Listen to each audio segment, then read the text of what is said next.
Hoje, um dos maiores problemas que vivemos no Brasil são as questões sobre o racismo. A raiz de tal problema é algo histórico. O Brasil foi o país que mais recebeu escravizados em todo o mundo e o último a acabar com a escravidão. E quando acabou, e da forma que acabou, as marcas desse período continuaram. Hoje estamos aqui para pensar como a história tratou a escravidão no Brasil e os seus reflexos, o que nos deve fazer entender e refletir racismo estrutural no Brasil.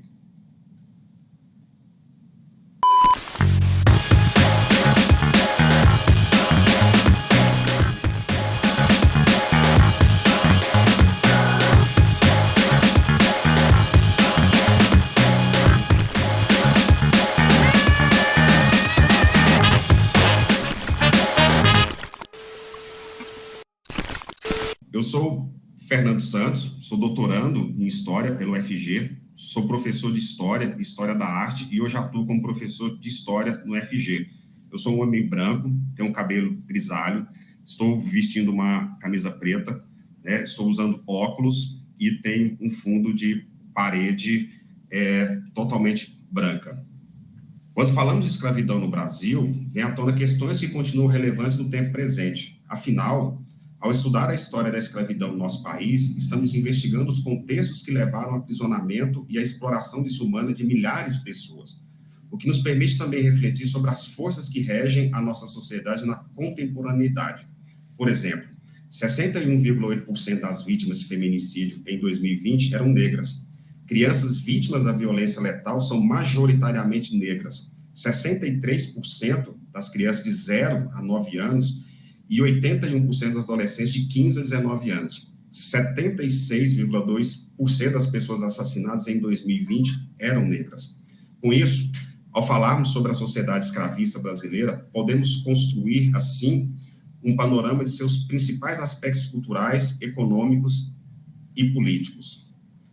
Professora Maria Eduarda, é um prazer tê-la aqui conosco. Seja bem-vinda aos diálogos do Matutando Círculos de Cultura. Olá, Fernando. Obrigada, Matutando, pelo convite. Meu nome é Maria Eduarda. Eu sou uma mulher negra, meu cabelo é crespo, eu estou vestindo uma blusa de gola alta preta e ao fundo é uma estante com livros e uma televisão. Eu sou historiadora, mestranda pela Universidade Federal de Goiás e professora na rede privada de Goiânia. Maria, sabemos que o Brasil foi o país que mais recebeu escravizados africanos no mundo, né? Foram mais de 4 milhões do século XVI ao século XIX. Muitos pensam que a abolição se deu exclusivamente pela Lei Áurea ali em 1888. E não foi, né? A gente sabe que não foi. Queria que você falasse para a gente como que se deu esse processo de abolição, né? E, principalmente, quais os reflexos desse processo de escravidão que aconteceu no Brasil? Então, a abolição da escravatura no Brasil ela foi um processo longo e lento. O sistema, né, o império, tentou o máximo de tempo possível manter a escravidão enquanto uma instituição no Brasil, inclusive em termos de manutenção de mão de obra. E aí o processo de abolição da escravidão, ele inicia ali em 1831, com uma pressão da Inglaterra, que chega até a ser anterior, né, com um tratado em 1826, que é postergado para 1831. A primeira lei de fato veio em 1850, que é a Lei Eusébio de Queiroz. Depois aí tivemos a Lei do Ventre Livre, a Lei dos Sexagenários. E quando a abolição, a Lei Áurea, de fato chega em 1888, depois aí de um processo longo durante o século XIX, mais da metade das pessoas negras já eram livres ou libertas. O número de pessoas que se tornaram livres com a Lei Áurea foi de pouco mais de 500 mil.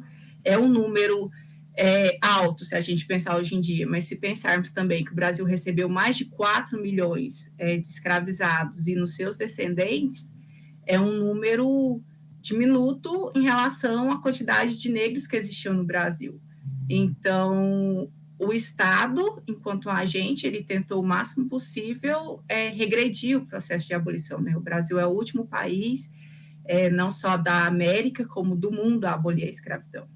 E aí os processos, os reflexos de um processo tão lento e duradouro, né, para a população negra, ele se reflete nas condições que essas populações tiveram no pós-abolição, nos espaços que essas pessoas ocuparam, que elas ainda ocupam socialmente falando, nas políticas de higienização que o Estado promoveu, porque elas foram evidentes, né, e foram algumas colocadas em prática.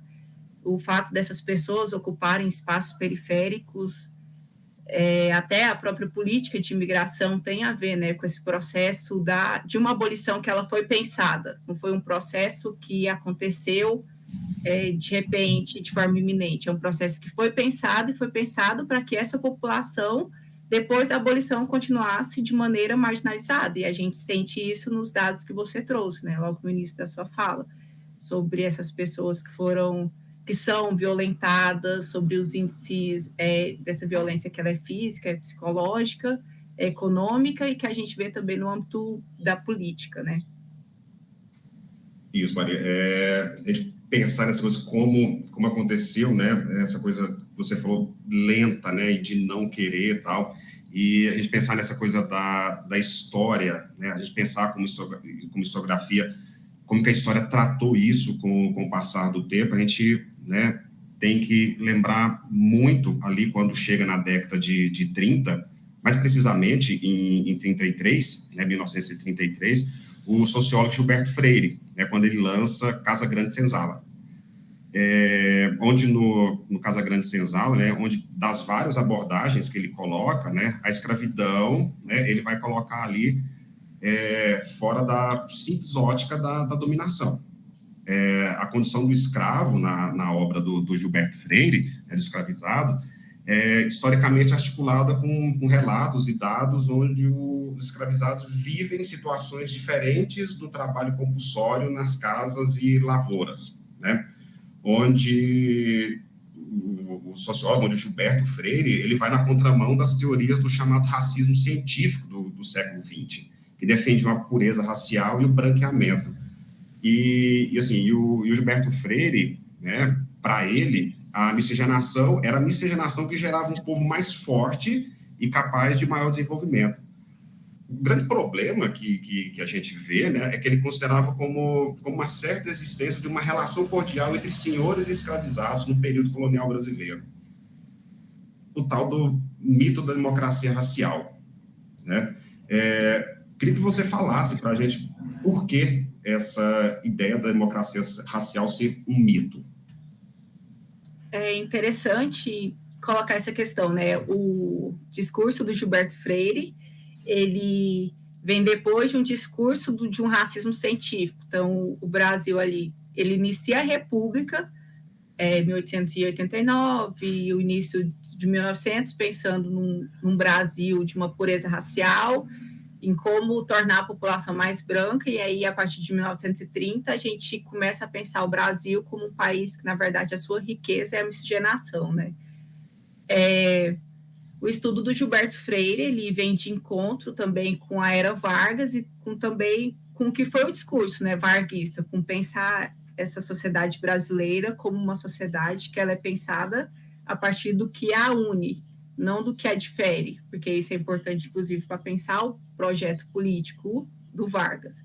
E aí o Gilberto Freire, ele ganha ainda mais fôlego, e os estudos dele também são bem aceitos, né, em países como a Europa, como os Estados Unidos, em que a violência não é tão escancarada como a violência, né? No Brasil não é tão escancarada nesses países.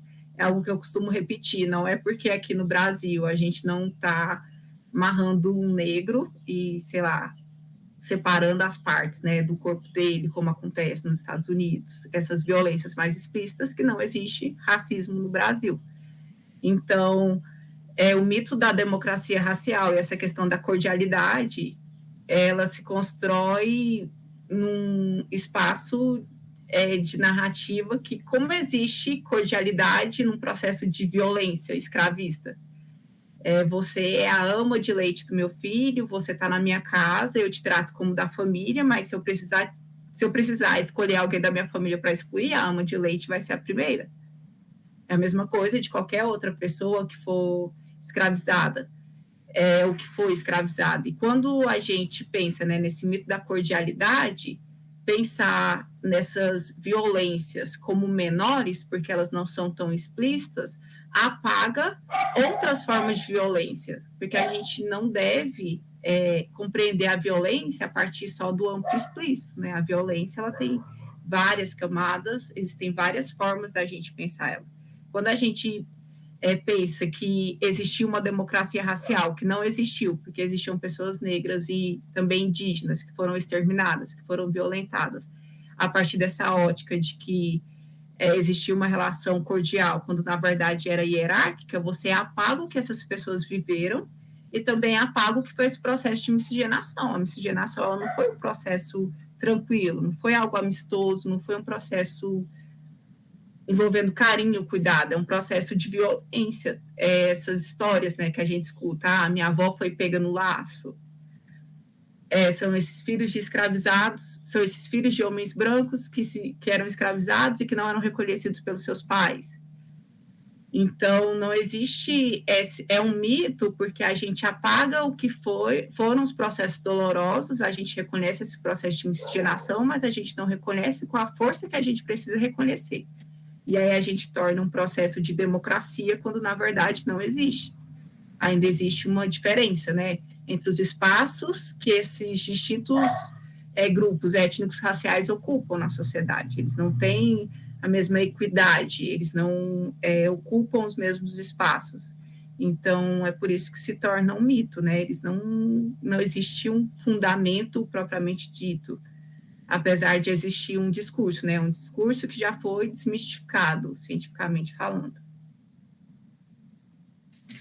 Bom, estamos aqui dialogando com a professora Maria Eduardo Ribeiro sobre o tema, pensando aqui sobre a questão da historiografia da escravidão no Brasil, e voltamos já.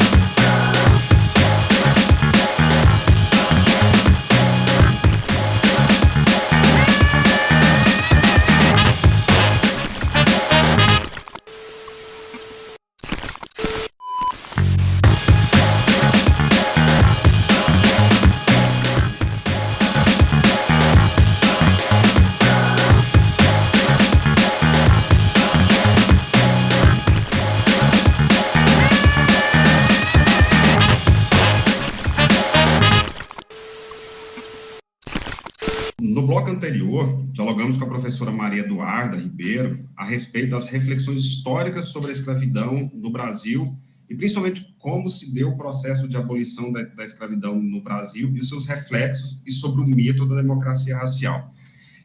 Maria, a gente pensando nessa coisa do mito da democracia racial, né? E a gente pensando nessa coisa da historiografia, a gente vê que a historiografia ali nos anos 60 e 70, ela deu uma modificada, né? Que é onde, nesse contexto histórico, com a chamada ali a Escola Paulista de Sociologia, com nomes como Florestan Fernandes, o Fernando Henrique Cardoso, né, que foi o presidente, eles construíram uma abordagem da escravidão como uma estrutura de acumulação, né? Mas essa visão ela foi muito criticada. Ela foi criticada porque ela se apegou muito na questão da violência e da sua anomia, né? Às vezes ela dava uma ideia de passividade e não apresentava questões culturais e outras. Maria, quando é que essa historiografia ela faz uma mudança? Né? Quando é que se dá essa mudança? E a partir dessa mudança, hoje, a historiografia ela se debruça em que temas relacionados à escravidão nos dias atuais? Então, com a Escola Paulista, né, essa construção na década de 60 e 70 a respeito da anomia social, da passividade desses corpos negros, de pensar a escravidão, principalmente a partir da ótica da violência, existiu uma alteração, uma transformação dos estudos que foi própria ali do final da década de 70, início da década de 80, que tem a ver com as próprias mudanças, né, com a própria virada epistemológica que aconteceu nas ciências sociais como um todo. Porque passou a ser um problema da história pensar esses sujeitos da história, né? Quem são esses sujeitos da história? Onde estão as mulheres? Onde estão os povos indígenas? Onde estão os negros? E aí, então, que a história, a antropologia, a sociologia, elas passam a olhar com mais cuidado para esses corpos, não só como pessoas que foram violentadas, mas pessoas também que resistiram. E aí, a história hoje, ela se preocupa mais em pensar, por exemplo, o protagonismo dessas pessoas. Se ali na década de 80, início dos anos 90, historiadores, sociólogos como a Hebe Matos, a Lilian Schwartz, começaram a pensar essa questão da escravidão a partir de uma ótica do racismo, da resistência, da construção científica desse processo, de como pessoas negras resistiram a ele ou deram outros tons, outras narrativas. Hoje a gente busca pensar esse protagonismo e busca também fazer com que ele não se detenha ali apenas na academia, né, no espaço da universidade. A gente pode pensar esse protagonismo negro de uma maneira plural. Se, por exemplo, a gente pensar em HQs como Angola Djanga, é uma forma de você pensar esse protagonismo, essa história narrada na ótica de pessoas negras. Se você pensar uma autora como a Conceição Evaristo, que cria narrativa sobre pessoas negras a partir do que ela chama de escrevivência, que é uma nova construção sobre o que essas pessoas percebem. Tudo isso faz parte da gente pensar uma historiografia, né? A história não é também só o que a gente está produzindo lá na universidade. A Conceição Evaristo, um autor, intelectual como Emicida, eles também estão construindo história dessas pessoas negras. E aí a gente pode pensar, então, essas novas temáticas da historiografia também, nessa multiplicidade que as pessoas negras fizeram e fazem. Se a gente pensar, por exemplo, numa mulher como a Carolina Maria, né, de Jesus, se pensar o que foi a história dela, o que ela escreveu, a gente pode pensar a história dela tanto na ótica do passado, como também da ótica dela do resgate do presente, com a importância desse processo. Então, em resumo, eu diria que hoje a historiografia ela está se debruçando em pensar uma multiplicidade de narrativas de pessoas negras, tanto a respeito da escravidão, dos seus processos de resistência, de como elas perceberam também esse processo, né, que foi um processo por muito tempo escrito por pessoas brancas e às vezes para pessoas brancas, e também pensar essas pessoas, né, essas identidades para além desses processos, porque a gente às vezes também fica pensando muito no núcleo da escravidão e a gente esquece o que foi o processo de pós-abolição, né, onde essas pessoas se inseriram, o que elas fizeram, o que elas deixaram de fazer, como fruto do que foi também um processo de escravização. Isso, muito bom, Maria, a gente pensar esses passos importantes que a historiografia deu, né, de ter pensado de como ela se modificou, e interessante isso que você falou sobre a forma que a história aborda os temas hoje. Mas ainda nisso, a gente pensando um pouco, né, na atualidade e, assim, de tudo que você falou, eu queria que você trouxesse para a gente ali, aí se possível com dados, para que fique mais ilustrativo, assim, um breve conceito do que é racismo estrutural. O racismo estrutural, quando a gente pensa ele, a gente tem que pensar na profundidade do que significa esse processo. É pensar que o racismo ele não é um ato de preconceito, e ele vai além de um racismo institucional, porque o preconceito é isso, né? É a ideia que eu construo sobre você antes mesmo de eu conhecê-lo. E um racismo institucional é você pensar, por exemplo, que o racismo ele pode estar numa ação policial, ou que ele pode estar numa ação judicial. Quando a gente pensa que o racismo é estrutural, é pensar que ele está em várias estruturas da sociedade ao mesmo tempo, em várias instituições, e que ele opera de maneira sistêmica. Então, todos os dias, todo o tempo, o racismo ele está agindo de uma forma com que determinadas pessoas são privilegiadas enquanto outros grupos étnicos sociais, raciais, estão sofrendo, né? Porque se um grupo está sendo privilegiado, ele está sendo privilegiado em detrimento de outro grupo que está sendo ali marginalizado, excluído. Então, o racismo estrutural é a gente pensar que esses privilégios que a população branca, né, esse grupo étnico-racial branco, recebe, ele se manifesta em termos de política, em termos de cultura, em termos econômicos, em termos culturais.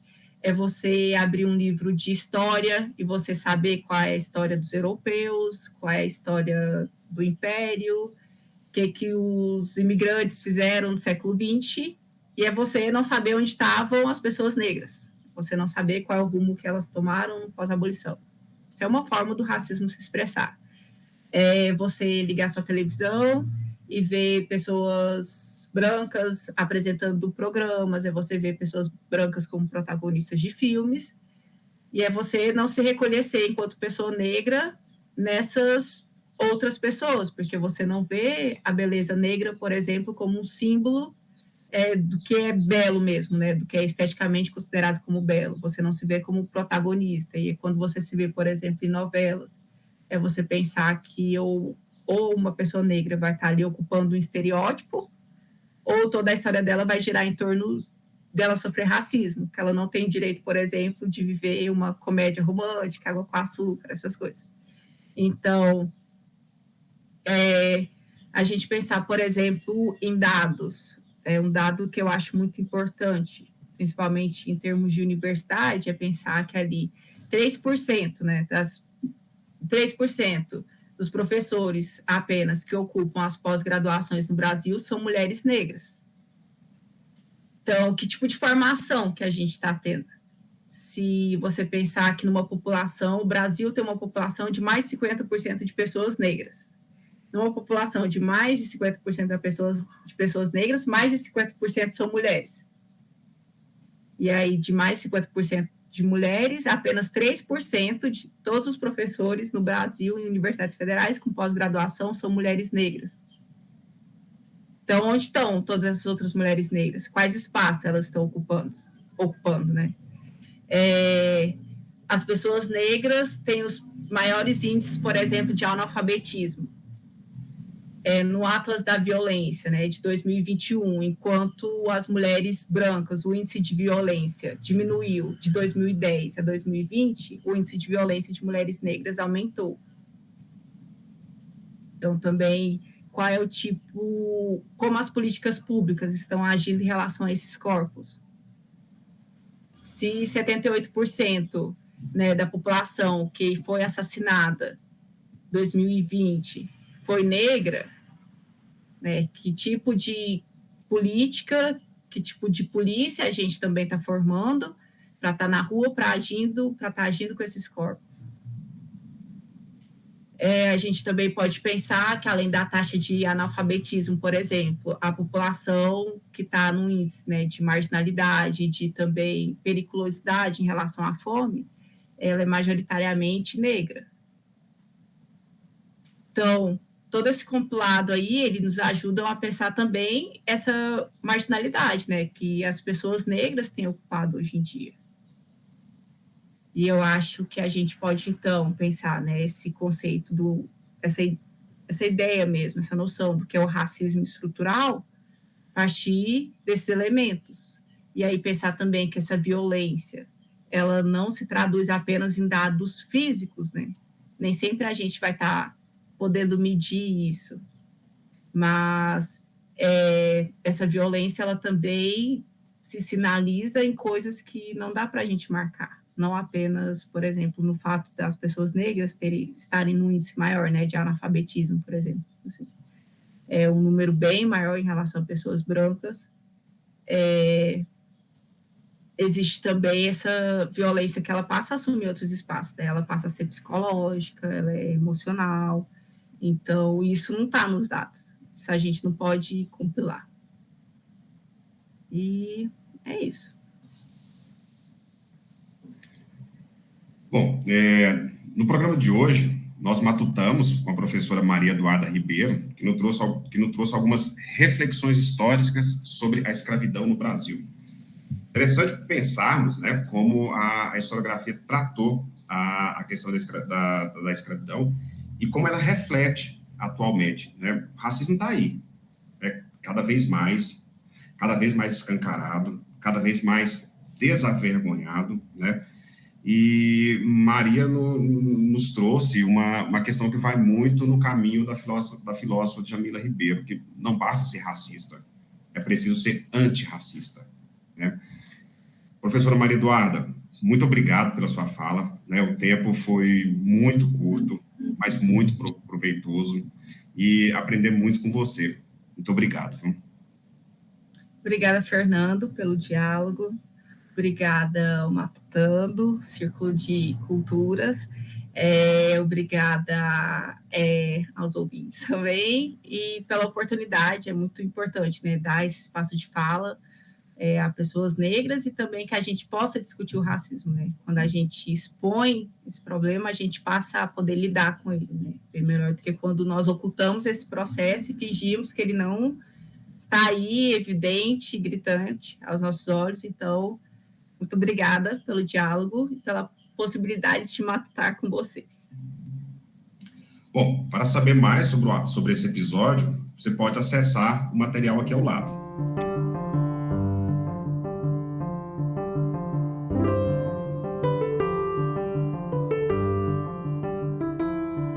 Inscreva-se e venha matutar conosco nessa temporada do Matutando Círculos de Culturas. Até lá!